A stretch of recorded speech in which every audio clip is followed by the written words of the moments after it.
Hit TV ప్రేక్షకులకు నమస్కారం. నేను మీ మహేష్. కొంచెం సేపు ముందు జరిగిన యూనియన్ బడ్జెట్ 2026 డిస్కషన్లో వికసిత్ భారత్ 2047 బడ్జెట్ గురించి ఏదైతే అనాలిసిస్ చేశామో అది ఒక లాంగ్ టర్మ్ బడ్జెట్. బట్ ఇన్స్టెంట్గా ఇండియన్స్కి అంత ఓపిక ఉంటుందా?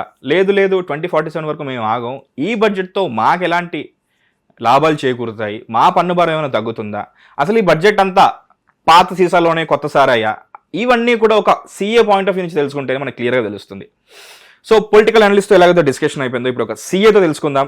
మనతో పాటు సీఏ బోస్ కంచల్ గారు ఉన్నారు. బోస్ గారు నమస్కారం. నమస్కారం sir. As CA first of all ప్రతి ఆర్థిక సంవత్సరం ఏదైతే బిగినింగ్ ఎండింగ్ ఈ టైమ్స్లో ఈ ఐటీఆర్ ఫైలింగ్ టైంలో ఫస్ట్ మీరు ర్యాండమ్గా ఎవరిని తీసుకున్నా సరే పన్నుల గురించి మీరు వినే ఫస్ట్ క్వశ్చన్ ఏంటి?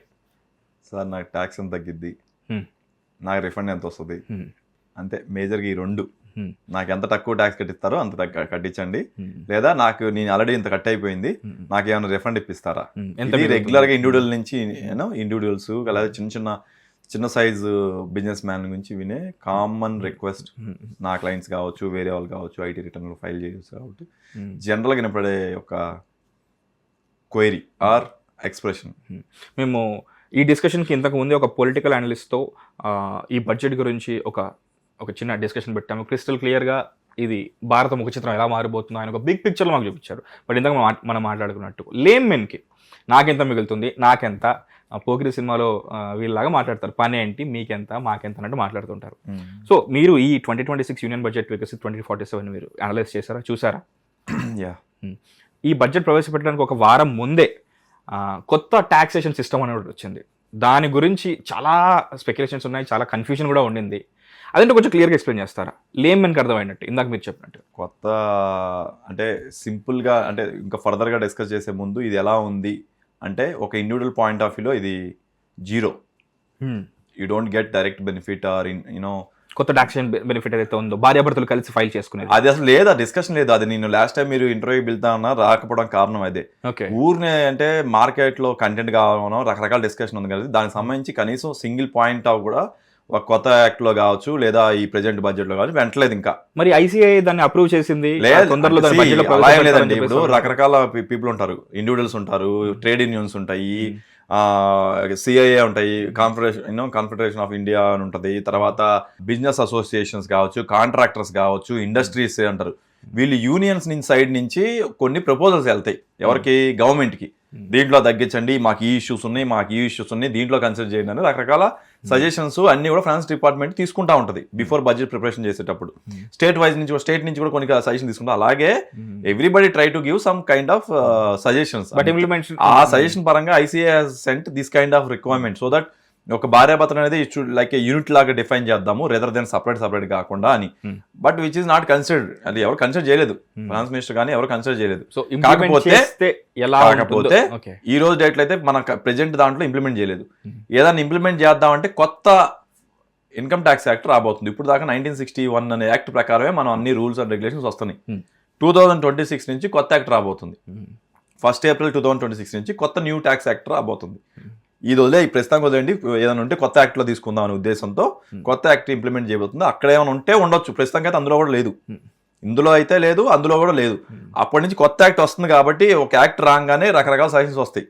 వన్స్ యాక్ట్ కొత్త రూల్ రాగానే దాంట్లో ఉండే కష్టాలని లేదా అందులో ఉండే పాజిటివ్స్తో పాటు నెగిటివ్స్ని కూడా కొన్ని సజెషన్ ద్వారా కొన్ని రోజులు పెడతారు. ఇది కొత్త ఇంప్లిమెంట్ చేశాక ఒక 6 months 7 months చూశాక దాంట్లో ఏమేమి చేంజ్ కావాల్సి అనేది ఇండస్ట్రీ నుంచి వచ్చిన ఫీడ్బ్యాక్ బట్టి లేదా అనాలిసిస్ బట్టి లేదా డిఫికల్టీ సిచ్యువేషన్స్ ఏమైనా చూసి బట్టి దాన్ని అమెండ్ చేస్తారు. ఎలా అంటే మన 1961లో ఉన్న ఇన్కమ్ ట్యాక్స్ ఎలా అయితే మనం ప్రతిసారి బడ్జెట్లో అమెండ్ చేసుకుంటూ వెళ్తున్నామో కొత్త చేంజెస్ తీసుకొచ్చి దాన్ని యాక్ట్లో అమెండ్ చేస్తాం. అమెండ్ చేయడానికి బడ్జెట్ ప్రవేశపెట్టాక దానికి సంబంధించిన డిస్కషన్ నడిచింది పార్లమెంట్లో, నడిచాక అక్కడి నుంచి రాష్ట్రపతి కన్సెంట్కి వెళ్తుంది, రాష్ట్రపతి కన్సెంట్ వచ్చాక యాక్ట్ అవుతుంది. That's what happens. సేమ్ వేలో పాత 1961 యాక్ట్ ఇంకో ఉండదు. ఎప్పటి నుంచి 1 ఏప్రిల్ 2026 నుంచి ఆ రోజు నుంచి మీకు కొత్త యాక్ట్ వస్తుంది. ఇన్కమ్ ట్యాక్స్ యాక్ట్ 2025 అనే కొత్త యాక్ట్ వస్తుంది ఏప్రిల్ 2026 నుంచి. సో ఇంప్లిమెంట్ చేయలేదు కాబట్టి డిస్కషన్ వేస్ట్. మన కొత్త యాక్ట్ సంబంధించి ఏమైనా ఉన్నాయా అంటే ఆల్మోస్ట్ డిఫరెన్స్ ఏం లేదు. పాదానికి వద్దానికి టాక్సేషన్ సిస్టము, తర్వాత ప్రొసీజరల్ థింగ్స్. అంటే ఈ పాత యాక్ట్లు ఏంటంటే ఒకప్పుడు మన బ్రిటిష్ సామ్రాజ్యం నుంచి తెచ్చుకున్న 1961 కదా, అంటే 1947లో మనకి స్వాతంత్రం వచ్చాక 50లో ఇవన్నీ ఆ 10 yearsలో మనం ఏ యాక్ట్ తీసుకున్నా ఆ లాంగ్వేజ్ ఎవ్రీథింగ్ మనం ఇంగ్లాండ్ నుంచి ఇంబైబ్ చేసుకున్నాం. ఆ లాంగ్వేజ్ అలా ఉండబట్టి ఆ యాక్ట్ కూడా మీకు కైండ్ ఆఫ్ లాంగ్వేజ్ కొంచెం డిఫికల్ట్ ఇంగ్లీష్ ఉంటుంది, ఎందుకంటే ఈకో ఈజ్ బేసికలీ ఇంగ్లీష్ లాంగ్వేజ్ కదా. మన యాక్ట్ చేసిన వాళ్ళు కూడా సరళతరమైన యాక్ట్లో చేయలేదు, లాంగ్వేజ్లో చేయలేదు. అందుకని ఈ రోజు డేట్లో మన ఇండియన్ సిస్టమ్ ఎలా ఉందో దానికి తగ్గట్టు సింప్లిఫైడ్ అప్రోచ్, దాంట్లో మనకేంటంటే చాలా సచాజ్ అనే ఒక పదం మీద కొన్ని వందల కేసులు ఉంటాయి. వంద కాదు, సచాజ్ అంటే ఎగ్జాంపుల్ లైక్ దిస్ అనే దానికి సచాజ్ కెన్ బి ఇంక్లూజివ్ ఎక్స్క్లూజివ్ అని కొన్ని వందలు కూడా వేల కేసులు ఉన్నాయి కోర్టులో. ఏంటి సచాజ్ అనే దాంట్లో ఇది కూడా ఇంక్లూడ్ అవుతుంది, లేదు ఇది ఎక్స్క్లూడ్ అవుతుంది అనే ఆర్గ్యుమెంట్ మీద కేసులు పడతాయి. సో ఎందుకు అంత డిఫికల్టీ? హౌ జిఎస్టీ ఇంట్రడ్యూస్ చేసి దాన్ని సింప్లిఫై చేశారో సేమ్ ఇన్కమ్ ట్యాక్స్ కూడా సింప్లిఫై చేసే ప్రాసెస్లో భాగంగా ఇది నడుస్తుంది. బట్ మీరు అడిగిన క్వశ్చన్లో ఏంటంటే సామాన్య ప్రజలకైతే పెద్ద వాల్యూ లేదు యాజ్ ఆఫ్ నౌ. ఏదన్నా వస్తుందా అని చూస్తే 25 కొత్త యాక్ట్ అని చెప్తున్నాం కదా, 1st April 2026 నుంచి కొత్త యాక్ట్ ఏదైతే వస్తుందో దాంట్లోనే వస్తుందేమో మనం వెయిట్ చేయాలి. అది వస్తే చూడాలి దాంట్లో ఏమన్నా. ప్రస్తుతానికి అయితే దాంట్లో కూడా ఏం లేదు, లాస్ట్ ఇయర్కి ఇయర్కి పెద్ద తేడా లేదు నార్మల్ పీపుల్కి, నార్మల్ బిజినెస్ మ్యాన్కి.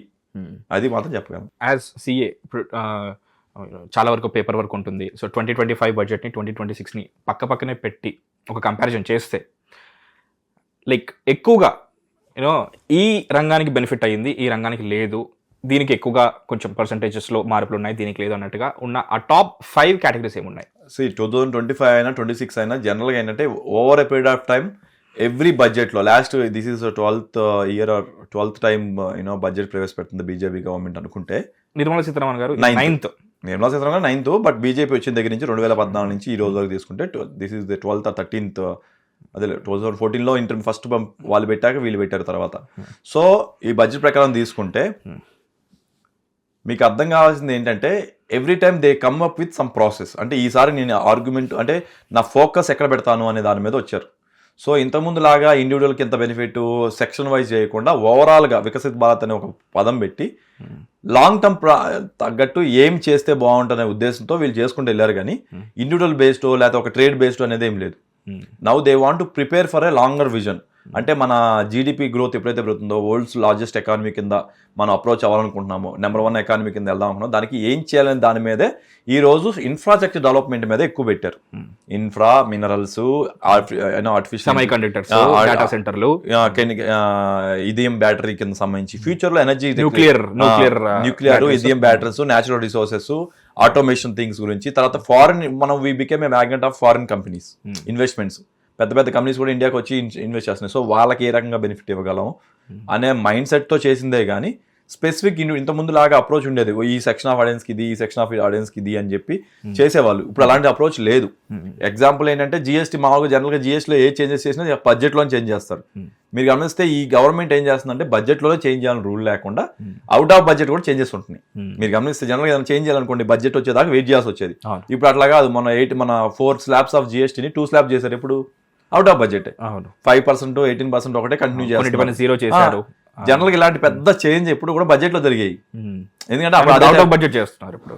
సో ఇంత ముందు లాగా బడ్జెటే ఇంపార్టెంట్ గా లేదు. బడ్జెట్ ఏంట్రా అంటే మన ఆదాయ ఆస్తుల గురించి తెలుసడం కోసం ఒక ప్రెజెంటేషన్ ఉన్న ఆనవాయితీని కొనసాగింపే కానీ దీంతో జరిగిపోయింది అనేది అయితే లేదు. ఇదే కంటిన్యూ అవుతుంది. కొత్తగా జరిగింది అయితే నాకు అనిపించింది ఏంటంటే జీసీసీ వాటికి ఆ ట్యాక్స్ ఎగ్జామ్షన్ ఒకటి బాగుంది. ఆర్టిఫిషియల్ ఇంటెలిజెన్స్ కి సపోర్టింగ్ కింద మన దగ్గర నుంచి డెవలప్మెంట్ స్టార్ట్ అయింది. యాక్చువల్ గా మనం లేట్ గా జాయిన్ అయ్యాం ఆర్టిఫిషియల్ ఇంటెలిజెన్స్ లో. కొత్తగా 15,000 సెంటర్స్ అవి ప్లస్ మనం అది 50 సెంటర్ అనేది కంటెంట్ క్రియేషన్, అది ఆర్టిఫిషియల్ ఇంటెలిజెన్స్ కూడా అంటే పార్ట్ ఆఫ్ ఇట్ కానీ, but that is not main factor. That is related to content related గా చేయాలని ఉంది. బట్ జీసీ సెంటర్లు తర్వాత ఈ సోలార్ ఒకటి బాగా energy consumption based kind of investment based. తర్వాత ఫారిన్ వాళ్ళు వచ్చినప్పుడు మినరల్స్ ఏదైతే వాళ్ళు ఎక్స్ట్రాక్ట్ చేస్తారో వాటి మీద వీళ్ళు ఫోకస్ పెట్టేలారా తప్పితే కొత్తగా నాకైతే ఇలా చేయాలి అని నాకైతే కనపడలేదు. అంటే ఇది బాగుంది అని అనిపించిన సబ్జెక్ట్ అయితే ఏం లేదు, నాకు అనిపించలేదు. అంటే దీని మీద ఫోకస్ పెడితే బాగుంటుంది. ఈ రెండే నాకు కొంచెం బర్లేదు అనిపించింది. యాజ్ సిఏ ఇప్పుడు ఇది ఒక లాంగ్ టర్మ్ బిల్, ఇది లాంగ్ టర్మ్ బడ్జెట్ ప్లాన్ అని చెప్పారు. ఇప్పుడు మామూలుగా నేను దీన్ని ఈ ఎంటైర్ డిస్కషన్ని ఒక చెట్టుతో పోల్చాను ఇందాక. ఇది ఎలాంటిదంటే ఈ రోజు విత్తనం నాటుతాం, దీని ఫలాలు మన తర్వాత వాళ్ళు అనుభవిస్తారు అన్నట్టుగా. సో బట్ ఒక చెట్టును పెంచాలంటే కూడా దానికి మెయింటెనెన్స్ ఉంటుంది, దానికి ఒక సంరక్షణ ఉంటుంది, దానికి పోషణ అవన్నీ అవసరం. యాజ్ సిఏ మీకు అనిపిస్తున్న ఛాలెంజెస్ ఏమి ఉంటాయి? పొలిటికల్ అనలిస్ట్గా కాదు, ఒక సీఏగా చెప్పండి. వికసిత్ భారత్ 2047 వరకు వదిలేసి కమింగ్ జస్ట్ 5 years వరకు ఇదే కంటిన్యూ అవుతే లైక్ ముఖ్యంగా కీ పాయింట్స్ ఏ ఉంటాయి at the end of the day 150 crores possible అని ఒక ఇది 2047 వరకు. ఇదంతా ఏంటంటే అండి గవర్నమెంట్ నడుస్తుంది కాబట్టి పాజిటివ్ యాంగిల్లో చూపించాలి కాబట్టి మాట్లాడేదే కానీ రియాలిటీకి వచ్చేసరికి దాని తరంగా జరగవు. ఎగ్జాంపుల్ మీరే ఉన్నారు, ఇప్పుడు మీరు స్టూడియోలో కూర్చొని ఇవన్నీ మాట్లాడుతున్నారు. మీరే రేపొద్దున ఒక చిన్న పాడ్కాస్ట్ చేద్దామని చెప్పి మీ బిజినెస్ స్టార్ట్ చేద్దాం ఉన్నారు. మీరు వెళ్ళి వాకింగ్ అయ్యి ఒక బ్యాంక్కి వెళ్ళి ఒక 20 లక్షలు తీసుకోండి. అడుగుతున్నాను మిమ్మల్ని, ప్రాక్టికల్గా అడుగుతున్నాను. ఎవరు ఎందుకు ఇవ్వట్లేదంటే ఇంతకుముందు ట్రై చేశారు, కానీ ఎప్పుడైతే ఈ చిన్న చిన్న 15 లక్షలు 20 లక్షలు కూడా ఎన్పిఎల్ అవుతున్నాయో దే స్టాప్ గివింగ్ బ్యాంక్స్. మేము తీసుకోం హిట్ అనే మైండ్ సెట్లోకి వచ్చేసారు. వాళ్ళని గట్టిగా పుష్ చేయలేకపోతున్న గవర్నమెంట్, ఎందుకంటే అలాగే నిజంగానే number of cases of failures are more కాబట్టి తీసుకోలేకపోతున్నారు.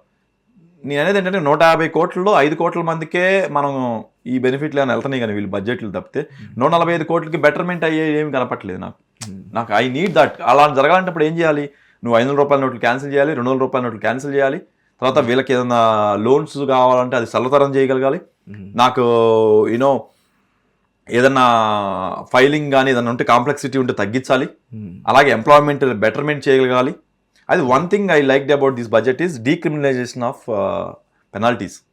వాళ్ళని ఇప్పుడు దాకా జనరల్ గా మనం టైంకి ఫైల్ చేయకపోతే పెనాల్టీ అని అంటారు.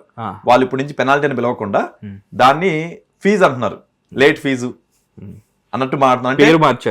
పేరు మార్చారు బట్ తగ్గింది కూడా, పెనలైజేషన్ కూడా తగ్గింది. ఫర్ ఎగ్జాంపుల్ చాలా తగ్గింది యాక్చువల్ గా. అంటే ఎంత నమ్మకం కాదు కానీ ఫర్ ఎగ్జాంపుల్ ఒక సింపుల్ ఎగ్జాంపుల్ ఇంత ముందు మీరు రిటర్న్ ఫైల్ చేయాల, కానీ మీరు ప్రాపర్టీ కొన్నారు, ఒక 50 లక్షలు ఎక్కడి నుంచి డబ్బులు తెచ్చి పాత డబ్బులు తీసుకొచ్చి కొన్నారు ప్రాపర్టీని.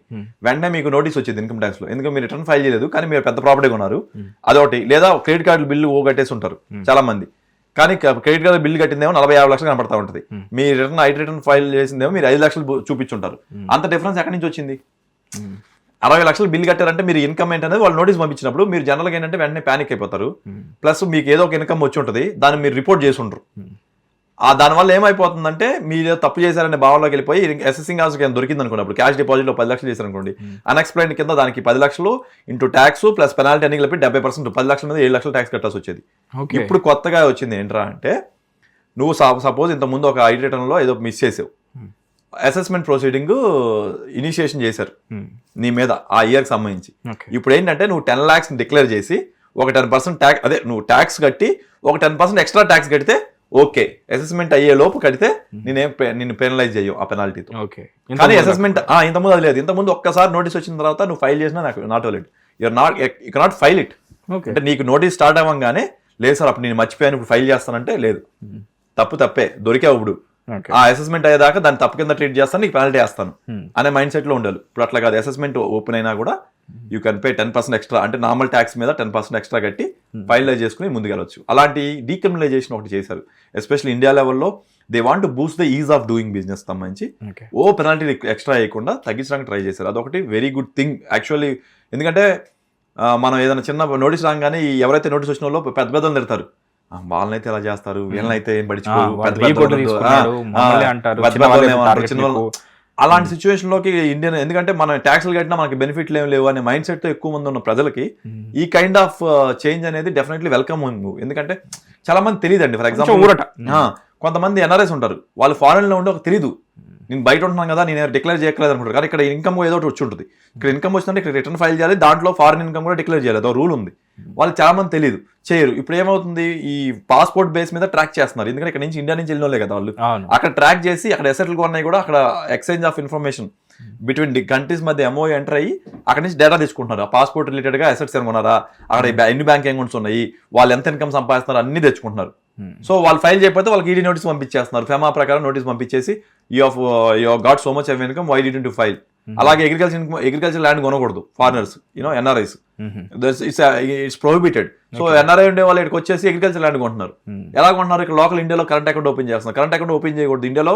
If you're NRI you can only maintain NRE or NRO, you cannot open normal current account, normal savings account. అది తెలియక చేస్తున్నారు. ఇదన్నిటికీ ఒక రిలీఫ్ ఇచ్చారు. ఇప్పుడు ఏమంటే బాబు మీకు టైం ఇస్తున్నాము, మీరు ఇప్పుడు డిక్లేర్ చేసేసండి, 1 lakh పెనాల్టీ కట్టండి చాలు డిక్లేర్ చేయడానికి. అసెట్స్ ఏమైనా పాతవి కొంటే ఇప్పుడు డిక్లేర్ చేయండి అని చెప్తున్నారు. ఇన్కమ్ కూడా ఏమైనా ఉంటే 1 time ఫీజు కింద మీరు ట్యాక్స్ కట్టేసేయండి, 30% ట్యాక్స్కి ఇంకో 30% కట్టేసేయండి, క్లోజ్ చేసేద్దామని చెప్పి రీసెంట్గా నేను ఇచ్చిన బడ్జెట్లో చెప్పారు. అట్లా they are trying to reduce the penalization. పెనాల్టీని రెడ్యూస్ చేసి దాన్ని ఫీజు కింద కన్వర్ట్ చేస్తున్నారు అట్లా. అండ్ మేము ఇంత సంపాదిస్తాం మా దగ్గర లేదు అంటే, ఇందాక చెప్పాను కదా, ఒక political analyst point of view నుంచి చూస్తే ₹1,00,000 సంపాదిస్తున్నాడు, ఇంకా వాడు పేదోడు ఎందుకు అవుతాడు, అసలు హైదరాబాద్లోనే అంటే ఇది కరెక్ట్ ఫిగర్ అవ్వకపోయవచ్చు. 4 కోట్ల మంది ఉన్న ఈ హైదరాబాద్లో 1 కోటి మందికి 4 కోట్లు లేరు అనుకుంటారు. అందుకే ఒక ఇమాజినేటివ్ ఫిగర్ ఒక ఇమాజినేటివ్ ఫిగర్ చెప్తున్నాను. 4 కోట్ల మంది జనాభా ఉంటే అందులో 1 కోటి మందికి రేషన్ కార్డులు ఉన్నాయి, తెల్ల రేషన్ కార్డులు. మళ్ళీ అంటే ఒక రేషన్ కార్డు మీద కనీసం యావరేజ్ వేసుకుంటే ఇంటికి 4, ఆ లెక్కన 4 కోట్ల మంది ఇక్కడ ఆల్రెడీ అయ్యారు. సో ఏదైతే ఆ రిబేట్ ఉంటుంది కదా, 12 lakhs సంపాదించిన వాళ్ళకి ట్యాక్స్ బెనిఫిట్ ఉంటుంది అని చెప్పేసి, బట్ గ్రౌండ్ లెవెల్లో చూస్తే ఈ మినహాయింపులు ఏమన్నా సరే వర్తించడం అనేది కరెక్టేనా యాజ్ సీఏ? ఎందుకంటే ఆ పర్సంటేజ్ అనేది మీకు క్లియర్గా తెలుస్తుంది. సో ఇండియా మొత్తం పాపులేషన్ 150 crores, అందులో రిటర్న్స్ ఫైల్ చేసే వాళ్ళు 8 కోట్ల మంది. 8 కోట్ల మంది అంతే. దాంట్లో ఇంకా లాస్ట్ ఇయర్ ఈ అడ్వర్టైజ్మెంట్ వల్ల, ఈ నెంబర్ ఆఫ్ డేటా వల్ల 10 కోట్ల మంది ఫైల్ చేశారు. ఈ 10 కోట్లలో ట్యాక్స్ కట్టే వాళ్ళు 2 కోట్ల మంది. అంటే 150 కోట్ల జనాభాలో ట్యాక్స్ కట్టే వాళ్ళు 2 కోట్ల మంది. అంటే మిగతా వాళ్ళందరూ ఏంటి, ₹1 పే చేయట్లేదు. మరి ఈ 10 కోట్లు రిటర్న్ ఫైల్ చేసిన వాళ్ళు మిగతా 8 కోట్లు ట్యాక్స్ కట్టలేదు అంటే కట్టలేదు. ఈ 2 కోట్లలోనే కంపెనీస్, పార్ట్నర్షిప్ ఫామ్లు, ట్యాక్స్లు కట్టే వాళ్ళందరూ ఇంక్లూడ్ అయి ఉన్నారు. ఇండియా మొత్తం ఏదైతే డైరెక్ట్గా పేమెంట్ ట్యాక్స్లు పే చేసే వాళ్ళు 2 కోట్ల మందే పే చేస్తున్నారు. ఇంకా ఇన్కమ్ గవర్నమెంట్ ఆఫ్ ఇండియాకి ఇన్కమ్ ఎలా వస్తుందంటే, ఇండైరెక్ట్గా ఈ ప్రొడక్షన్ ఏదైతే ఉందో దాని మీద GST రూపంలో వచ్చే ఇన్కమే తప్పితే డైరెక్ట్ ట్యాక్స్లు ఏదైతే 40 ఆల్మోస్ట్ ఇది ఒక డైరెక్ట్ ట్యాక్స్ 18 lakhs ఏమో ఫ్రమ్ ఇండివిజువల్స్, ఒక 14 lakhs అంటే 32 lakhs only direct tax collections వస్తున్నాయి. మన టోటల్ ఇండియా బడ్జెట్ 50 లక్షల కోట్లలో 32 లక్షల కోట్లు ఓన్లీ ట్యాక్స్ రూపంలో వస్తున్నాయి. అయినా కూడా ఇది ఒకప్పుడు ఎంత ఉండేది, 12 కోట్లు, 12 లక్షల కోట్లు, 13 లక్షల కోట్లు, 15 లక్షల కోట్లే ఉండేది. Now it has doubled. అయినా కూడా మనం ట్యాక్స్ రేట్లు తగ్గించట్లేదు. కాకపోతే ఏంటంటే ఒకటే రిలీఫ్ అంటే ఆయన చెప్పినట్టు 12 lakhs వరకు, మీరు అడిగిన క్వశ్చన్లో 12 lakhs వరకు ట్యాక్స్ లేదు లాస్ట్ ఇయర్ నుంచి. అంటే 2025 ఏప్రిల్ నుంచి నెక్స్ట్ ఎవరికైనా సరే 12 lakhs లోపు ఇన్కమ్ ఉంటే you don't need to pay any tax. 12 lakhs వరకు కూడా 12,75,000 తీసుకుంది. ఎందుకంటే 12 lakhs ఒకటి ప్లస్ స్టాండర్డ్ డిడక్షన్ ఒక 75,000 ఉంటుంది. సో 12,75,000 దాకా you don't need to pay single rupee. But if you have a 12,75,000 plus ఒక 2 lakhs రెంటల్ ఇన్కమ్ ఉందంటే అది దాటిపోయినట్టే. మీ శాలరీ 12,75,000 కంటే దాటినా కానీ ట్యాక్స్, అదే 12,75,000 లోపే ఉంది కదా నాకు ట్యాక్స్ రాదంటే కాదు. మిగతా ఇన్కమ్ ఏం కలగకుండా అన్ని ఇన్కమ్లు కలిపి లెస్ దాన్ 12,75,000 ఉంటే మీకు ట్యాక్స్ కట్టక్కర్లేదు అనేది న్యూ ట్యాక్స్ ఇది. ఓకేనా? ఈ దాని ప్రకారం అయితే ఎకనామిక్ వీకర్ సెక్షన్ అని ఒక సెక్షన్ ఉంది. ఎకనామిక్ EWS స్కీమ్ అని ఉంది. 10% రిజర్వేషన్ క్రియేట్ చేశారు దానికి మోడీ గారు. మీకు ఐడియా ఉంటుంది. మీకు తెలుసా దాని లిమిట్ ఎంతో? 8 lakhs. That means everybody who ever is earning less than 8 lakhs is a economic weaker section. So 12 lakhs వాళ్ళు పేదలు ఎలా అవుతారు అనేది కరెక్ట్ కాదు. Even though 8 lakhs is a basic. So 8 lakh 12 lakh మధ్యలో ఉన్న గురించి మాట్లాడవచ్చు కానీ, బట్ 8 lakhs వచ్చినా కానీ we are part of economic weaker section. అయితే ఇక్కడ నేను చాలా ఇంపార్టెంట్ పాయింట్ చెప్దాం అనుకుంది ఏంటంటే, 1947లో మనకు స్వాతంత్రం వచ్చాక అప్పట్లో ఇంత టెక్నాలజీ లేదు, ఈ ఐటీ రిటర్న్ లేవు, ఏమి లేవు. కాబట్టి అప్పట్లో వాళ్ళ వృత్తులను బట్టి రిజర్వేషన్ క్రియేట్ చేశారు. మనం చేసే పని బట్టి ఎంత ఇన్కమ్ జనరేట్ చేస్తామని చెప్పి వాళ్ళని 4 సెక్షన్లుగా డివైడ్ చేశారు. Other OC category, BC category, SC category, ST category. అదేమి దాని సపరేట్ కులం పేరుతో వచ్చేదాన్ని ఎస్సీ అంటే ఏంటంటే షెడ్యూల్ క్యాస్ట్, ఎస్టీ అంటే షెడ్యూల్ ట్రైబ్స్. అలా డిఫైన్ చేసిన ఒక సెక్షన్ షెడ్యూల్స్ లో పెట్టి ఈ క్యాస్ట్ లో ఉండే వాళ్ళకి ఈ కైండ్ ఆఫ్ ఎగ్జాప్షన్స్ ఉంటాయి అనేది ఉద్దేశం దాని పరంగా. అయితే దాని ఉద్దేశం ఏంట్రా అంటే, అప్పట్లో కులం ప్రకారం ఇచ్చిన రిజర్వేషన్స్ కాదు అవి, వాళ్ళ ఆర్థిక స్థితిని. ఎందుకంటే ఈ పని చేసేవాడు ఇంత ఇన్కమే జనరేట్ చేయగలడు. ఫర్ ఎగ్జాంపుల్ మంగళ పని చేసేవాళ్ళు ఆ టైంలో నాకు తెలిసిందంటే, మా తాతోళ్ళు చెప్పిన దాని ప్రకారం అయితే వడ్లు ఇచ్చేవాళ్ళు. నువ్వు కటింగ్ చేసినందుకు ప్లేస్ లో బాటర్ సిస్టమ్ లాగా అప్పట్లో వడ్లు ఇచ్చేవాళ్ళు, కొంతమంది డబ్బులు ఇచ్చేవాళ్ళు. సో వాళ్ళకి ఇంత ఇన్కమ్ వస్తుంది కాబట్టి వీళ్ళని ఆ గ్రూప్ లో అయ్యారని చెప్పి వేశారు. అంటే మన ఇన్కమ్ అసెస్ చేయడానికి అప్పట్లో పారామీటర్ ఏంటంటే మన వృత్తి. ఈ రోజు డేట్ లో ఇప్పుడున్న సిచ్యువేషన్ లో మన అందరం బ్యాంక్ అకౌంట్లు ఉన్నాయి, మనందరికి ఓలలో ఏం జరుగుతుందనేది తెలుసు, ఈజీగా ట్రాక్ చేయగలం. మన వృత్తి అవసరంలో అదే వృత్తిలో ఏం చేయట్లేదు, మన వృత్తి మారుతా ఉన్నాం. ఇప్పుడు మా నాన్న చేసిన దాని వ్యవసాయం నుంచి నేను వచ్చి CI అయ్యాను. సో నా వృత్తి మారిపోయింది. నన్ను ఇంకా వ్యవసాయం దానిలో యాడ్ చేస్తే కరెక్ట్ కాదు కదా. ఎగ్జాంపుల్ చెప్తున్నాను నేను. Same way government has to change, అది చేంజ్ చేయడం కాదు, ఎకనామిక్ వీకర్ సెక్షన్ కింద డిఫైన్ చేసింది కొత్తగా. కాకపోతే మన రాజకీయాలు ఏంటంటే కుల ఆధారిత రాజకీయాలు జరుగుతున్నాయి కాబట్టి, ఓటు బ్యాంక్ రాజకీయాల కోసం కాబట్టి దాన్ని చేంజ్ చేసే గట్స్ కానీ లేవు. However BJP government has actually made a gut stand 10% economic weaker section అని చెప్పి అన్ని క్యాస్టుల్లో కూడా వీక్ గా ఉన్న వాళ్ళ కోసం అని 10% చేసింది, విచ్ ఈస్ కరెక్ట్. సో ఇందాక మీరు చెప్పిన ఆయన ఎవరైతే ఉన్నారో 12 lakhs కంటే ఎవరు, అది రాంగ్. మీరు చేయాల్సిన కొత్తనం ఏంటంటే కరెంట్లీ చేయాల్సింది ఏంటంటే గవర్నమెంట్, బీజేపీ గవర్నమెంట్ కాదు, కమింగ్ డేస్ లో వచ్చే గవర్నమెంట్ ఏం చేయాలంటే బెటర్మెంట్ అవడానికి, సొసైటీ బెటర్మెంట్ అవడానికి హూ ఎవర్ ఈజ్ వృత్తి ఏదైనా కావచ్చు, 500 రూపాయల నోట్లు 200 రూపాయల నోట్లు క్యాన్సిల్ చేస్తే అందరూ ఆన్లైన్ ట్రాన్సాక్షన్ చేస్తాం. సో ఇప్పుడు నీకైనా నాకైనా మన అకౌంట్లో శాలరీ కావచ్చు, ఇన్కమ్ కావచ్చు, అకౌంట్లోకి వచ్చేస్తాయి. సో అందరిని డిఫైన్ చేసేస్తాం, ఎవరెంత అమౌంట్ ఎంత ఎర్న్ చేస్తున్నారు, వాళ్ళని రెస్పెక్ట్ టు సెక్షన్లో డిఫైన్ చేసుకోవడమే. అతని income good amount, economic weaker section, non weaker section అని చెప్పి ఓన్లీ ఎకనామిక్ వీకర్ సెక్షన్ వాళ్ళకే రిజర్వేషన్ ఎలొకేట్ చేయమని మాత్రమే ఉంటే ఇండియా బెటర్ వికసిత్ భారత్ అవుతుంది దాన్ వాళ్ళకిచ్చే వీళ్ళకిచ్చామని కాకుండా అనేది నా first point. At the end of the day దేశం అంటే మట్టి కాదే, దేశం అంటే మనుషులైన లాజిక్ ఆలోచిస్తే ఈ మనుషులకి వాళ్ళ యొక్క చేసే వృత్తులకి బెటర్మెంట్ చేస్తూ వాళ్ళకి బెటర్ ఆప్షన్స్ ఇస్తూ, ఇప్పుడు మీరున్నారు, మీరు బిజినెస్ చేయాలంటే మీకు ఒక ఆఫర్ కావాలి, ఒక లోన్ కావాలి, అలాగే మీరు ఇల్లు కొనాలంటే తక్కువ రేట్ ఆఫ్ ఇంట్రెస్ట్ లో ఉంటే ఇల్లు కొనుక్కుంటారు. ఇట్లాంటి స్కీములు ఇంప్లిమెంట్ చేస్తూ ఉంటే కన్సంప్షన్ పెరుగుతూ ఉంటుంది తప్పితే నేను బ్యాటరీ లిథియం బ్యాటరీకి ఇంత ఇస్తాను అని చెప్పి ఇండస్ట్రీకి ఫేవర్గా చేయడం అనేది కొంచెం తగ్గిస్తే బెటర్ అనేది. అంటే ఒక్కోసారి మనకి బీజేపీ ఆ థాట్ ప్రాసెస్ బెటర్ అనిపిస్తుంది ఒక్కోసారి. అంటే నేను యాజ్ ఎ సీఏగా మాట్లాడుతున్నాను, అలా వెళ్తే అలా ఈ రోజుల్లో no right wing, no leftist, mixist so కొంచెం అన్నీ ఉంటది. కానీ ఏమవుతుందంటే బీజేపీ ఈజ్ ఆల్వేస్ క్యాపిటలిజం వైపు ఉంటారు ఎక్కువ. మీరు గమనిస్తే పెద్ద పెద్ద బిజినెస్ మ్యాన్ ఫేవరెట్ కైండ్ ఉంటుంది. కాంగ్రెస్ లాగా ఒక మిడిల్ క్లాస్ పీపుల్కో లేకపోతే లోయర్ మిడిల్ క్లాస్ పీపుల్కో బెనిఫిట్ ఇద్దామనే ఆలోచనతో ఉండదు. ఇది కరెక్ట్ కాదు, ఇది కరెక్ట్ కాదు, ఇట్స్ మిక్స్డ్ వేలో వెళ్ళడం అనేది ఎప్పుడు important. It should be always మధ్య, ఇందాక చెప్పాను కదా మిక్స్ ఆఫ్ దిస్ అని. సో ఈ బడ్జెట్ లో వికసిత్ భారత్ కోసం లాంగ్ టర్మ్ ఆలోచిస్తున్నావు కానీ ప్రెజెంట్ ఈ మనుషులు నేను చెప్పా కదా ఇందాక 150 కోట్ల జనాభాలో 2 కోట్ల మంది ట్యాక్స్ కడుతున్నారు, మిగతా అందరినీ ఇండైరెక్ట్ ట్యాక్స్ కింద నేను కొనుక్కునే ప్రతి ఐటమ్ మీద GST కడుతున్నాం.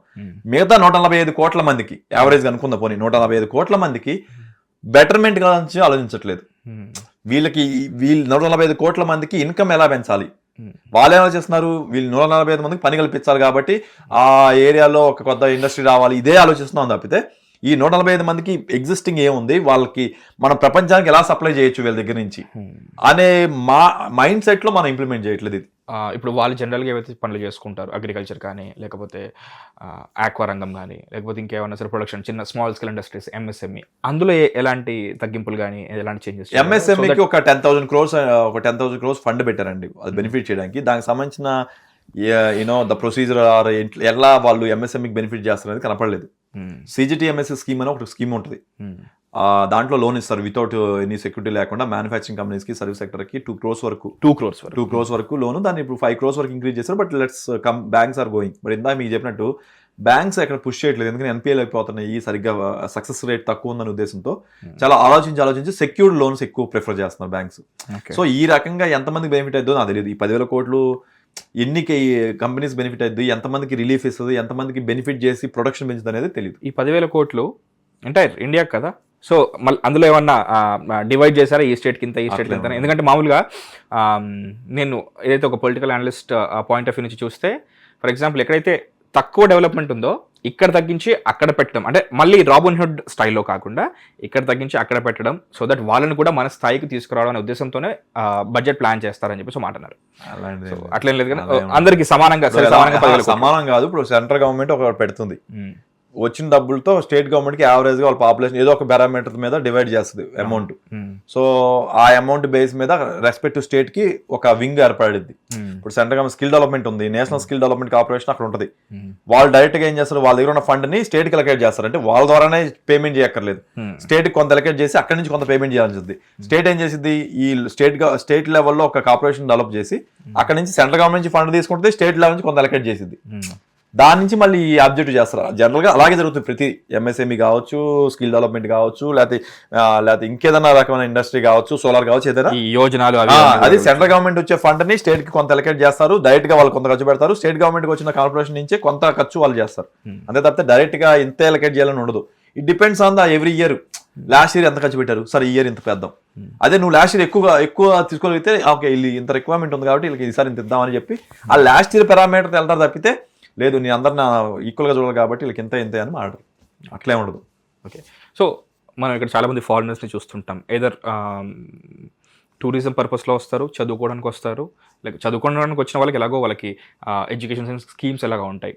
హెల్త్ పర్పస్ కోసం వస్తారు, వాళ్ళ హెల్త్ ఇండస్ట్రీని, లేకపోతే సరైన వైద్యం కోసం వస్తారు. చాలామందిని ఆఫ్రికా నుంచి రావడం చూస్తుంటాం. సో సిమిలర్లీ మనం కూడా విదేశీ విద్య, విదేశీ వైద్యం, ఈ రెండిట్లో ఏదైనా సరే దీనికి సంబంధించి TCS, ట్యాక్స్ కలెక్టెడ్ సోర్స్ అని చెప్పేసి ఉంటుంది కదా. సో దీనిపైన కూడా ఒక కొత్త స్కీమ్ తీసుకొచ్చారు. సో నేనే ఒక తెలుగు రాష్ట్రం నుంచి నా కుటుంబ సభ్యుని ఒకరిని పంపించాలనుకుంటున్నాను అబ్రాడ్కి. సో ఒక 100 రూపాయలని ఎగ్జాంపుల్గా తీసుకుంటే లైక్ నాకెంత మిగులుతుంది? మిగిలేదేం లేదండి. ఇంతకుముందు ఇప్పుడు పెద్ద చేంజ్ చేయలేదు. కాకపోతే ఇంతకుముందు మీకు 5% డిడక్ట్ చేసేవాళ్ళు. ఓకే, 10 lakhs లోపు నీకు. లేకపోతే అదర్ దాన్ ఎడ్యుకేషన్ కాదు, మిగతా ఏదైనా మెడికల్ కానీ ఏమైనా ఉంటే ఏం చేసేవాళ్ళు 20% డిడక్ట్ చేసేవాళ్ళు. ఎందుకు అప్పుడు అలా చేశారంటే డిస్కరేజ్ చేయడానికి. అంటే మన ఇంట్లో మనం కంట్రీలో ఉండే ఫండ్ ని విదేశాలకు వెళ్లకుండా ఆపడం కోసం అని చెప్పి ఒక ఎక్కువ TCS డిడక్ట్ చేశారు.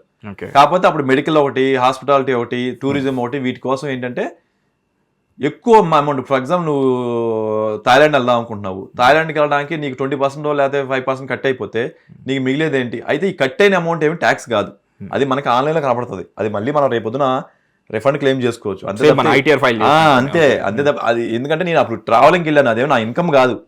నువ్వు వెళ్ళేటప్పుడు నాకు కట్ చేస్తుంది, ఎందుకంటే ట్రాక్ చేయడం కోసం కట్ చేస్తున్నారు వాళ్ళు.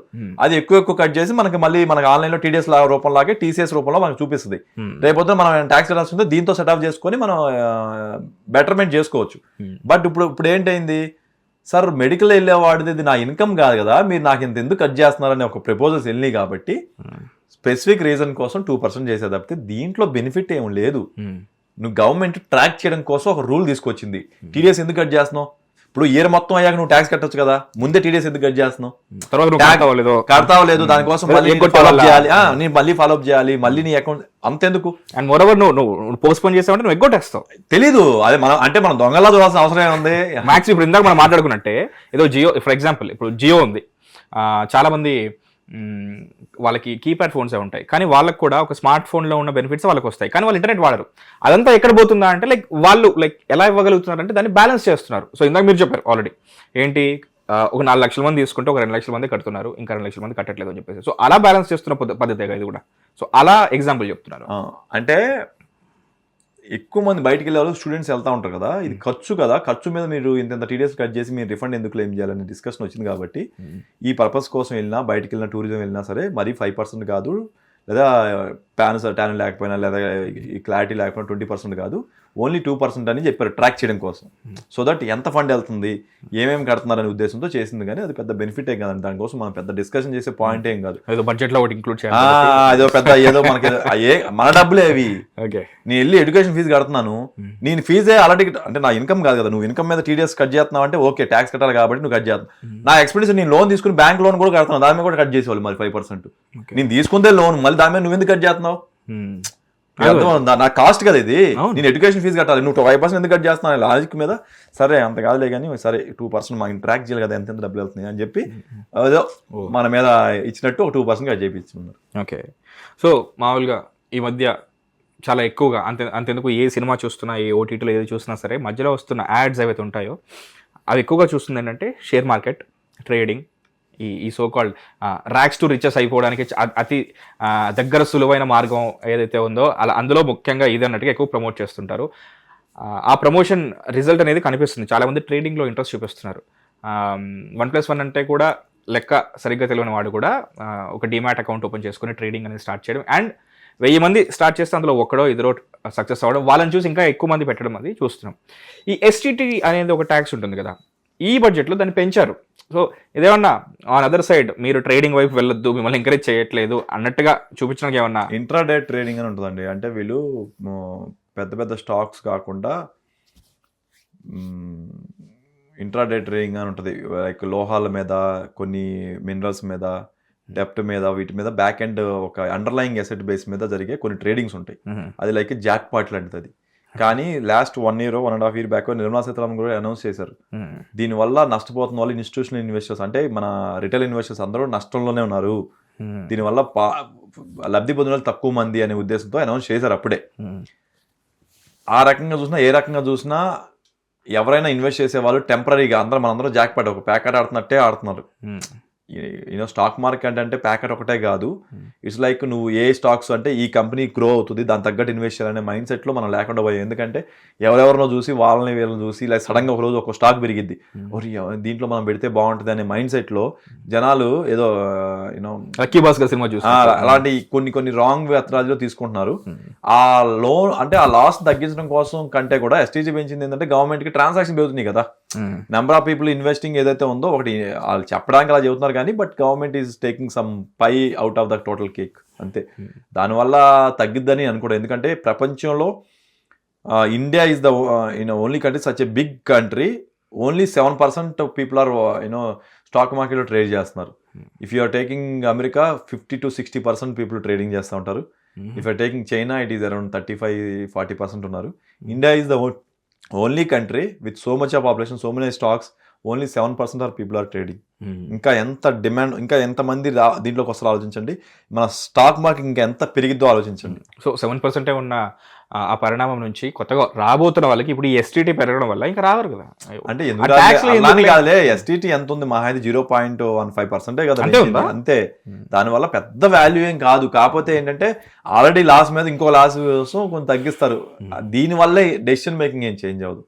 ఎందుకంటే ఇట్స్ నాట్ లైక్ 10% కాదు, 0.015 అంతే. మరి చాలా పెరిగింది ట్రేడింగ్ పైన ఎస్టీటీ అని చెప్పేసి అంటున్నారు. అలా ఏం లేదండి. అది అయితే ఎక్కడంటే ఇంట్రాడే ట్రేడింగ్కి ఎఫెక్ట్ అవుతుంది. ఇంట్రా ట్రేడింగ్లో ఏమవుతుందంటే మన ట్రాన్సాక్షన్ ప్రైస్ మీద టోటల్గా అది వేసుకుంటే అది పెద్ద అమౌంట్ అవుతుంది.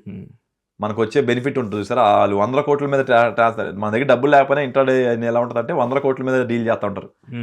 ఒక అమౌంట్ బెట్టింగ్ లాగా వేసి పోతూ ఉంటుంది. అందులో చాలా మందికి ఇట్లా అంటే వస్తాయి, ఇట్లా అంటే పోతాయి, అట్లా ఉంటుంది. సో వాటి మీద ట్రాన్సాక్షన్ దాంట్లో ట్రాన్సాక్షన్ వాల్యూ మీద వేస్తే పెద్ద అమౌంట్ అవుతుంది. అది డిస్కరేజ్ చేయడానికి, ఎందుకంటే అలాంటి దాన్ని ఎంకరేజ్ చేయకూడదు ఉద్దేశంతో చేసిన ప్రయత్నం. దానికి ఓకే, కానీ స్టాక్ మార్కెట్లో ఉన్న ఈక్విటీ కానీ ప్రిఫరెన్స్లు కానీ వీటికి ఏం ప్రాబ్లం లేదు. ఓకే. సో ఇప్పుడు మీరు ఒక సీఏ, నేను ఒక లేమెన్ అనుకుందాం. ఓకే, బడ్జెట్ ప్రవేశపెట్టారు. ఏముంది ఈసారి బడ్జెట్లో అంటే సెమీ కండక్టర్స్, న్యూక్లియర్ పవర్ ఇలా వస్తుంది, ఇలా రాబోతుంది, ఏఐ ఇలా చెప్తే అతనికి అర్థం కాకపోవచ్చు. అలా కాకుండా సింగిల్ ముక్లో చెప్పు అంటే ఇది లైక్ కామన్ మ్యాన్ బడ్జెటా లేదా కార్పొరేట్ బడ్జెటా? Corporate budget surely. అందరూ డిస్కస్, నేను ఆల్రెడీ అది చెప్పాను, ఒకసారి మళ్ళీ చెప్తున్నా. It's a very clear budget బాబు. ఇండివిజువల్స్ మీరేం టెన్షన్ పడకండి, రిలాక్స్. మీరు ఎక్స్పెక్టేషన్ పెట్టుకుంటే డిసప్పాయింట్ అవుతుంది తప్పితే మీరు ఎక్స్పెక్టేషన్ లేదా డిసప్పాయింట్ అవ్వరు. సో దీంట్లో మనకేమి లేవు, ఏం లేవు, హిడెన్ డీటెయిల్స్ ఏం లేవు. మీకు పెట్టే బెనిఫిట్ ఏం లేదు. ఏదో రిటర్న్ ఫైల్ చేయడానికి ఒక 3 నెలలు పెంచారు ఒక చోట.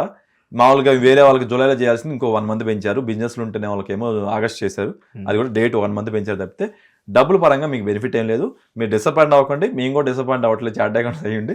సో మనకి ఏమీ లేదు. మీరు చార్టెడ్ అకౌంటెంట్ కాబట్టి లైక్ మీరు అందులోనే ఉండి మీరు అదే అంటే మరి మా దగ్గరికి వచ్చే క్లయింట్స్ అడుగుతారు కదా, సార్ మాకు ఏమైనా బెనిఫిట్ ఉందా అని అడుగుతున్నప్పుడు మేము కూడా బిజినెస్ చూస్తాం కదండి. అంత మాకు దగ్గరకు వచ్చే క్లయింట్స్కి అమౌంట్ మిగలాలి, వాళ్ళకి ఏదైనా ఫ్యూచర్ బాగుండాలని చూస్తాం కదా. బిజినెస్ అన్ని వాళ్ళ బిజినెస్ బాగుంటారు, మీ బిజినెస్ అంటే obviously it is for everybody. Professional అందరికీ సేమే. వాళ్ళ బిజినెస్ బాగుంటేనే మాకు ఫీజులు వస్తా ఉంటాయి. అట్లా లేదు. మా సీఏది ఒకటి డిఫరెంట్ అండి. ఎందుకంటే డాక్టర్ అంటేనేమో బ్యాడ్ సిచ్యువేషన్, లేదా లాయర్ అంటే కూడా మీకు లిటిగేషన్. సీఏది ఒకటే మీకు ఫైనాన్షియల్ గా మీరు వరీ లేనిది. మీకు అర్థమవుందా? హెల్త్ ప్రాబ్లం అయినా నథింగ్ ఈజ్ దేర్. లీగల్గా వెళ్ళినా మీకు మనశ్శాంతి ఉండదు. బట్ సీఏ ఒకటి కొంతలో కొంత ఒక పాజిటివ్గా దొరుకుతూ ఉండే ప్రొఫెషన్ యాక్చువల్ కంపారిటివ్లీ. మిగతా వాళ్ళందరూ క్యూర్ చేస్తారులే కానీ మేము ఫైనాన్షియల్ క్యూర్ చేస్తాము. అయితే నేను చెప్పదలుచుకుంది ఏంటంటే, నాకు నచ్చంది ఈ BJP government budget mind set ఏంటంటే, మనం ఎంతసేపటికి లాంగ్ టర్మ్ పర్స్పెక్టివ్ అని చూసుకుంటూ పెద్ద పెద్ద లెవెల్లో కార్పొరేట్ మైండ్ సెట్లో వెళ్తున్నాం కానీ నార్మల్ పీపుల్కి how do you involve them in a day to day అనేది అది ఎలా ఆలోచిస్తారంటే, వాళ్ళు ఒక పెద్ద కంపెనీకి బెనిఫిట్ చేస్తే ఎక్కువ జాబ్లు వస్తున్నాయి మైండ్ సెట్లో ఆలోచిస్తారు. నా ప్రాబ్లం ఏంటంటే, ఎంతసేపటికి పెద్ద కంపెనీలన్నీ టేక్ ఓవర్ చేస్తున్నాయి, చిన్న చిన్న ప్లేయర్స్ వెళ్ళిపోతున్నారు. మీరు గమనిస్తే లాస్ట్ 10 yearsలో ఇంటర్నెట్లో చిన్న ప్లేయర్స్ అందరూ పక్క వెళ్ళిపోయారు. పెద్ద ప్లేయర్ ఒకటో ఇద్దరే ఉంటారు. టెలిఫోన్లో చిన్న వాళ్ళందరూ వెళ్ళిపోతారు. పెద్ద ప్లేయర్స్ ఉంటారు. ఎయిర్టెల్ ఉంటుంది, జియో ఉంటుంది. ఇనీషియల్ గా ఆ గేమ్ ప్లాన్ ఎలా చేస్తారంటే చిన్న వాళ్ళు బతికే పరిస్థితి లేకుండా పోతుంది. ఇన్ఫాక్ట్ ఆ డియోపోలి వాళ్ళు ఫర్ ఎగ్జాంపుల్ ఒక చిన్న ఎగ్జాంపుల్ తీసుకుంటాను. మేజర్గా గుర్తొచ్చేవి ఎయిర్టెల్ అండ్ జియో. ఇంతకుముందు ఇంటర్నెట్ ప్యాకేజ్ వేసుకోవాలనుకుంటే వ్యాలిడిటీ 1 వీక్ ఉంటుంది, ఇప్పుడు 2 days ఉంది. లేదు ఒకవేళ 1 week వ్యాలిడిటీ కావాలంటే ₹100 పే చేయాలి. స్టార్టింగ్ లో ఫ్రీగా చేసేవాళ్ళు, మీకు స్టార్టింగ్ లో వెంటనే ఫ్రీగా అలవాటు చేయడానికి, తర్వాత నుంచి వాడు నో ఆప్షన్ లేకుండా తీసుకెళ్ళిపోతున్నాడు. So this kind of situation is happening in each and every area. So ఈ బడ్జెట్ కూడా ఈ సెమీ కండక్టర్స్, ఈ కార్పొరేట్ వాళ్ళు ఏమనుకుంటారంటే మనం ఈ జనాలకి 12 లక్షలు ఇచ్చాం చాలు. ఓకే, వాళ్ళకి ఎందుకంటే ఎక్కువ మంది ప్రజలు ఈ less than 12 lakhs ఉన్నారు కాబట్టి. రిటర్న్ ఫైల్ చేసే వాళ్ళు ఎంతమంది చెప్పాను కదా, 10 కోట్ల మందిలో యాక్చువల్ ట్యాక్స్ పే చేసే వాళ్ళు 2 కోట్ల మంది. సో దట్ మీన్స్ 145 ఎక్కువ మంది less than 12 lakhs ఉన్నారు, ట్యాక్స్ పే చేయట్లేదు కదా. సో ఈ 2 కోట్ల మందికి మనం బెనిఫిట్ చేద్దాం, వాళ్ళు చేస్తానని మైండ్ సెట్ తో చేసిందే కానీ ఈ 148 కోట్ల నుంచి మనం ఎలా బెటర్ చేయగలం, వీళ్ళందరికీ ఎలాంటి పొజిషన్ ఇవ్వగలం, వీళ్ళందరికీ రేపొద్దున లాంగ్ టర్మ్ అంటే 2047లోకి ఏదైతే మనం ఆలోచిస్తున్నామో వీళ్ళందరూ దాన్ని ఇంక్లూజివ్ గ్రోత్కి ఎలా తీసుకెళ్దాం అనేది కంటే అది లేదు, అది ఉండదు. కాకపోతే మనం బ్లంట్ గా తప్పు పట్టకూడదండి. అది చార్ట్ అకౌంట్ గా బ్లంట్ గా ఇది టోటల్ గా తప్పని అనకూడదు. At the end of the day నేను కూడా I'm also incline towards balancing. Like ₹100 మన బడ్జెట్ ఉంటే దాంట్లో ఒక ₹30 మనం వెల్ఫేర్కి వెళ్ళాలి, ₹70 మనకి క్యాపిటల్ ఇన్వెస్ట్మెంట్కి వెళ్ళాలనే మైండ్ సెట్ ఉండండి. నాది కూడా అదే మైండ్ సెట్ ఉంటుంది. సో 30% అంతకన్నా ఎక్కువ వెళ్ళకూడదు. అంటే మన కుటుంబంలో ఇద్దరు భార్యాభర్త ఒక 2 పిల్లలు ఉంటే మనం రోజు లేదా వీక్లీ బిర్యానీ తినడానికి మనం 30% కట్ చేసినా పర్లా. మిగతా 70% నువ్వేమేం చేయాలి, నీ చదువుకి, నీ ఎడ్యుకేషన్ కి, నువ్వు సేవింగ్స్ కి, ప్లస్ నువ్వు ప్రాపర్టీ కట్టి దాని మీద వచ్చే రెంటల్ క్రియేట్ చేయడం కోసం, లేదా ఒక ప్రాపర్టీ కట్టి దాన్ని ఒక అసెట్ క్రియేట్ చేయడం కోసం, అంటే క్యాపెక్స్ క్రియేట్ చేయడం కోసం ఈ అప్రోచ్ అనేది కరెక్టే. సేమ్ మెథడాలజీ కంట్రీ కూడా కుటుంబం లాంటిది, అదే అప్రోచ్ చేయాలి. So that way this is good. Actually whatever they are doing is good, but benefit అనేది ట్రాన్స్ఫరబుల్ గా కనపట్లేదు, విజిబుల్ గా కనపట్లేదు. మీకెందుకు ఇది ఇందాక నేను చెప్పినట్టు ఈ వికసిత్ భారత్ 2047 అనే ఈ సోకాల్డ్ బడ్జెట్ ఏదైతే ఇప్పుడు ప్రవేశపెట్టారో చెప్పాను కదా, ఒక చెట్టులాగా ఎందుకు చూడట్లేదు ఆన్ బిగ్గర్ పిక్చర్. ఇప్పుడు ఫర్ ఎగ్జాంపుల్ హిరోషిమా నాగసాకి లాంటి విపత్తు వచ్చిన తర్వాత కూడా వాళ్ళు మళ్ళీ వరల్డ్ లీడర్స్ అయ్యారు. ఎందుకు ఏమి ఇన్వెస్ట్ చేశారంటే వాళ్ళ ఓపిక, వాళ్ళ టెక్నాలజీ, వాళ్ళ టైం అని ఇన్వెస్ట్ చేశారు. అలా ప్రపంచ దేశం కొరియా తీసుకున్నా, ఏది తీసుకున్నా చాలా ఉన్నాయి అలాంటివి. ఎందుకు మనం ఇన్వెస్ట్ చేయకూడదు? చేస్తున్నారు దాని తగ్గట్టు 2047 వరకు లేదు, ఇన్వెస్ట్ చేస్తున్నారు. అదే కదా జరుగుతుంది. ఈ ఇయర్ లో capex almost 18 lakhs crores investment capex లో పెట్టారు. అంటే ఈ బడ్జెట్ ని మీరు అలా ఎందుకు చూడట్లేదు? ఇది కార్పొరేట్ బడ్జెట్ అని అంటారు కదా. ఎందుకంటే బెనిఫిట్స్ ఆఫ్ 145 crores పీపుల్ కి ఏ రకంగా బెనిఫిట్ అనేది నాకు కనపడలా. ఓకే, 5 crores వాళ్ళకి బెనిఫిట్ కనపడుతుంది. నాకు మిగతా 145 crores కి ఇంక్లూజివ్ గ్రోత్ కింద లేదా బిజినెస్ పెట్టుకుందాం అంటే కూడా వేరే ఒక కుటుంబం నుంచి ఒక ఆంధ్రప్రదేశ్ గవర్నమెంట్ ఒకటి అనౌన్స్ చేసింది, 1 ఎంటర్ప్రెన్యూర్ ఫ్రమ్ ఈచ్ ఫ్యామిలీ అని, విచ్ ఇండియా ఆల్సో ఎంబైబ్ చేసుకుంటుంది ఆ పథకాన్ని లేదా ఆ ఐడియాలజీని. They will try to take it. అది ఇప్పుడు ఇంకా అదే ఇప్పుడే చేయాలి కదా. ఆల్రెడీ ఆంధ్రలో ఒక 6 months back 5 months back announce చేశారు. అది ఎవ్రీ ఫ్యామిలీ నుంచి ఒకరు రావాలనే ఒక ఐడియా. ఇండియా కూడా బాగుంది అని పంజాబ్లో ప్రతి ఇంటి నుంచి ఒక సైనికుడు వచ్చినట్టు. అలా వై దే డోంట్, దానికి సంబంధించి ఏ డిస్కషన్ కానీ దానికి సంబంధించిన డిస్కషన్ ఏం నడవలేదు. జస్ట్ అలా అనౌన్స్ చేశారు కానీ దాని తర్వాత మనం ప్రపంచానికి మన కంట్రీ నుంచి ఒక ఎంటర్ప్రెన్యూర్ ఎందుకు క్రియేట్ చేయకూడదు ప్రతి కుటుంబం నుంచి అని చెప్పి మనం ఎందుకు ఆ పాయింట్ ఆఫ్ వ్యూలో మనం అంటే దానికి తగ్గ ట్రైనింగ్ ఇవ్వాలి, లీడర్షిప్ ట్రైనింగ్ కానీ లేకపోతే ప్రపోజల్ కానీ దానికి ఎలాంటి ఏం లేదు, మెజర్స్ లేవు. సో దట్ మీన్స్ ఈ 145 people బాబు నీకు 12 lakhs వరకు ట్యాక్స్ ఇచ్చా కదా, నువ్వు ఎంజాయ్ చేయి, నువ్వు జాబ్ నువ్వు చేసుకుంటూ చేసుకో, నేను ఓవరాల్ గా ఇన్ఫ్రాస్ట్రక్చర్ డెవలప్ చేయడానికి, రైల్వేస్ డెవలప్ చేయడానికి, కనెక్ట్ చేయడానికి అని. సో సరే, ₹1,00,000 సంపాదిస్తున్న వాళ్ళు అనుకుందాం, ఫర్ ఎగ్జాంపుల్ ఒక సాఫ్ట్వేర్ ఎంప్లాయీ అనుకుందాం. సో వాళ్ళే కనపడుతుంది కానీ ఈ లెవెల్లో ఎవరు కనిపించట్లేదు, రైట్? నైస్. సరే, ఇంకొక చిన్న ఇంట్రెస్టింగ్ క్వశ్చన్ నాకు ఉంది. మీరు అన్నారు ఒక 50 మందిని తీసుకుందాం, అందులో ఒక 50 members ఒక 25 మంది మాత్రమే ట్యాక్స్ కడుతున్నారు అనుకుందాం. 50% లేదు, మరి 5% అంతే. సరే 5%, ఈ 5% మాత్రమే ట్యాక్స్ కట్టే వాళ్ళ మెంటాలిటీ ఎలా ఉంటుంది? వాళ్ళు మాత్రం ఎందుకు కడుతున్నారు? లైక్ ఉంటుందండి, ఎలా ఉంటున్నారు? అందే కదా, అది గవర్నమెంట్ తీసుకుంటున్న రెస్పాన్సిబిలిటీ, గవర్నమెంట్ తీసుకుంటున్న డేటా క్యాప్చరింగ్, డేటా ఉండడం వల్ల నీకు వేరే ఆప్షన్ లేదు. సో చచ్చినట్టు కట్టాలని, లేకపోతే వాళ్ళు కట్టట్లేదు. వాళ్ళు ఎవరైతే గవర్నమెంట్ కంపెనీస్ పే చేస్తున్నాయో కట్ చేసి గవర్నమెంట్ డిపాజిట్ చేస్తున్నాయి తప్పితే వాళ్ళు కట్టట్లేదు. దానివల్ల మెజర్స్మెంట్ ఐ థింక్ ఇందాక చెప్పాను లేదో, అది లేకపోతే వీళ్ళు కూడా అనిపిస్తుంది. ఎందుకంటే నాకు ఫెసిలిటీస్ రావట్లేదు అనేది. ఇది ఒక పెద్ద డిస్కషన్ పాయింట్ అండి.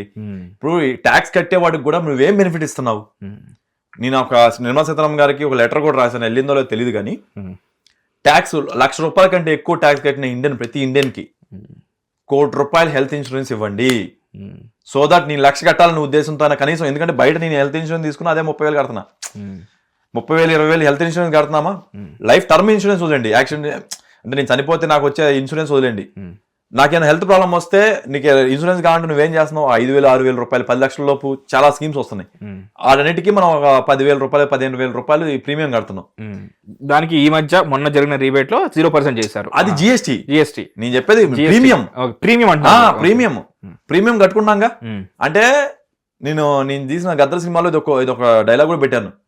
నేను రోడ్డు మీద వెళ్తే రోడ్ ట్యాక్స్ కడుతున్నా, ఇన్కమ్ ట్యాక్స్ కడుతున్నా, జిఎస్టీ కడుతున్నా, కారు కొంటే ట్రాన్స్పోర్ట్ ట్యాక్స్ కడుతున్నా, ఇంటికి వాటర్ ట్యాక్స్ కట్టేస్తున్నా, ఎలక్ట్రిసిటీ కట్టేస్తున్నా. నేను మిగతా ఇంకా ఇన్కమ్ ట్యాక్స్ ఎందుకు కట్టాలి? ఇదేం కోసం కడుతున్నాను? ఇప్పుడు ప్రపంచం మిగతా వాళ్ళ కోసం నేను ట్యాక్స్ కడుతున్నా. పోనీ ఇంత కట్టినందుకు నాకు ఏమైనా బెనిఫిట్స్ ఉన్నాయా? అదే నార్మల్ పీపుల్కి అయితే నువ్వు స్కీముల మీద స్కీములు, రిబేట్లు, ట్యాక్స్ రిబేట్ అన్ని ఇస్తున్నావు, పథకాలు ఇస్తున్నావు. మరి ఈ రాష్ట్ర అంటే దేశానికి ఇంత ట్యాక్స్ కాంట్రిబ్యూట్ చేస్తున్నారు, నాకేం బెనిఫిట్ ఉందంటే కనీసం ఇట్లానే ఇవ్వండి. ఎందుకంటే నేను ఏం చెప్పాను, 150 కోట్లలో ట్యాక్స్ కట్టి ఇండివిజువల్స్ మహా అయితే 1 కోటి మంది 2 కోట్ల మందే ఉన్నారు. ఇంతే కొట్టింది, 2 కోట్ల మంది ట్యాక్స్ కడుతున్నారు. 1,00,000 కంటే ఎక్కువ కట్టే వాళ్ళు మహా అయితే 1 కోటి మంది కూడా లేరు మన ఇండియాలో. 1 కోటి మంది కూడా లేరు 1,00,000 కంటే ఎక్కువ కట్టేవాళ్ళు. వీళ్ళకి ఏం బెనిఫిట్ ఇస్తున్నావు ఈ రోజు డేట్ లో? నేను ఏం కొనుక్కున్నా మళ్ళీ నేను ట్యాక్స్ కడుతున్నాను కదా, మరి నాకేంటి బెనిఫిట్? నేను ఎందుకు ట్యాక్స్ కట్టాలి? అందుకోసమే గవర్నమెంట్ ఏం చేయాలంటే who ever is paying 1 lakh కంటే ఎక్కువ వాళ్ళందరికీ ఏదన్నా బెనిఫిట్ లైక్ ఇన్సూరెన్స్ ప్రీమియం అనో, who ever is paying by default మనం ఆన్లైన్లో ట్యాక్స్ కడితే ఇన్కమ్ ట్యాక్స్ కేగా వాళ్ళ దగ్గర పాన్ డీటెయిల్స్ ఉంటాయి, అదర్ డీటెయిల్స్ ఉంటాయిగా, దాని బేస్ మీద బై డిఫాల్ట్ ఒకటి క్రియేట్ చేయండి. అప్పుడు ఎవరైతే ట్యాక్స్ కట్టట్లేదో వాళ్ళ మీద ఏడుపు కూడా తగ్గుతుంది అనుకుంటాను కదా. అంతే, ఎగ్జాక్ట్లీ. అండ్ ఇంకా ఎంకరేజ్ చేస్తున్నావు నువ్వు చాలా మందికి. అరే నేను ఇన్సూరెన్స్ ప్రీమియం 30,000 కట్టే బదులు ఇక్కడ 1,00,000 కట్టానుకో నాకు 1 crore బెనిఫిట్ కనపడుతుంది కదా అని చెప్పి ఉంటది. నైస్. సో అది 2047 వికసిత్ భారత్ బడ్జెట్ గురించి ఒక సిఏ బోస్ కంచల గారి పాయింట్ ఆఫ్ వ్యూ నుంచి వచ్చిన ఒక క్రిస్టల్ క్లియర్ క్లారిటీ పిక్చర్. ఇందులో చాలా మీమ్ కంటెంట్, చాలా రెబలియస్ కంటెంట్ కూడా ఉంది. బట్ మీకు కావాల్సిన డీటెయిల్ మీకు వచ్చిందని అనుకుంటున్నాం. మీకు ఏమైనా డౌట్స్ ఉంటే కామెంట్స్లో మెసేజ్ చేయండి. Bose garu, thank you so much. Hit TV app, ఇందులో short news, live news, entertainment shows, movies, digital magazines తో పాటు మీ జిల్లా వార్తలను కూడా ఫ్రీగా చూడొచ్చు. ఇంకెందుకు ఆలస్యం, వెంటనే హిట్ టీవీ యాప్ ని డౌన్లోడ్ చేసుకుని ఫ్రీగా ఎంటర్టైన్మెంట్ పొందండి. Hit TV app. Hit TV app.